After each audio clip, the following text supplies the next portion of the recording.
I am officially now at the freakout stage. Explain what could be taking them so long at this point.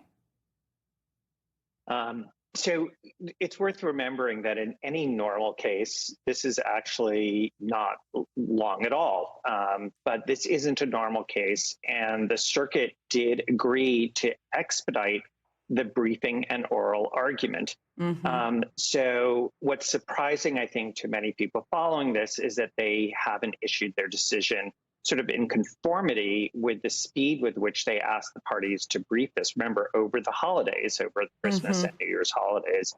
And so, yes, it does take 3 judges. There are 3 judges on this panel, not 1 judge. So that requires some coordination. And the presiding judge, Judge Henderson, we don't know, but may be the holdup here in terms of issuing the decision. I am officially now at the freakout stage.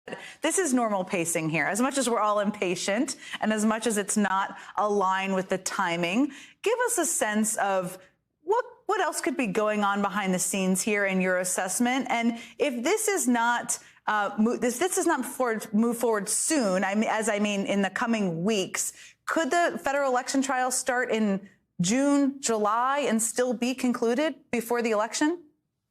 It could. I mean, my view is that actually the normal schedule for an appeal of this magnitude with these types of public interest at stake would have been that this case would have been decided by now. So I understand like an ordinary garden variety DC circuit appeal, it takes longer, I think an average disposition time of about 6 months. But in a case of this gravity, it should be moving more quickly. Take, for example, when the Court of Appeals for in the South reversed the Judge Cannon's decision last year to protect Donald Trump. It took them, I think, 9 days. And so to use your phrase, Jen, at the beginning of this show, I am officially now at the freakout stage. I've resisted that for a long time, but we are now You don't typically freak out, so that's important. Right.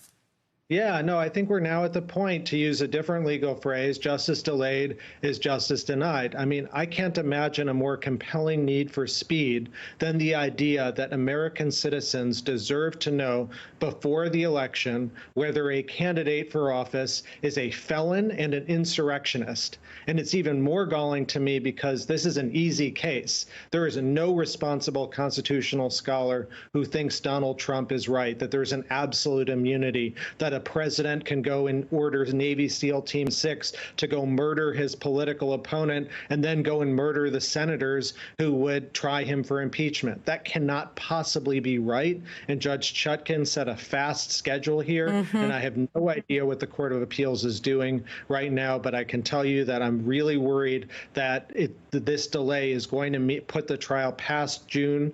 It's possible that Trump will try and go to the Supreme Court after he loses on the Court of Appeals. That can take months. This is a real problem. I am officially now at the freakout stage. Okay, Andrew, because you are also known for keeping all of us calm here and keeping millions of MSNBC viewers calm, where are you on the freakout-o-meter here on your end? Neal and I are in violent agreement on this. And to just add a little fuel to the fire, I mean, whatever judge or judges are slowing this in the DC circuit, it is akin to what Judge Cannon is doing in Florida. This is really not looking good for the federal judiciary in terms of their responsibility to the electorate, whether it's Judge Cannon, who has basically issued a pocket veto on that case and has really slow walked that for no apparent reason. And you have the same thing going on in the DC circuit. So I agree with Neal that there really is no reason for the delay. And if it's coming in a case with that, remember, the legal claim here that Donald Trump is making is absurd.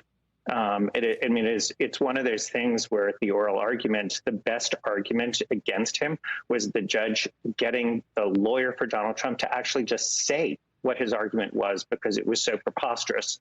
So the idea that this is going to lead to losing, the war, because even though this decision ultimately will be against Donald Trump, the delay is allowing him to essentially win the battle. I am officially now at the freakout stage.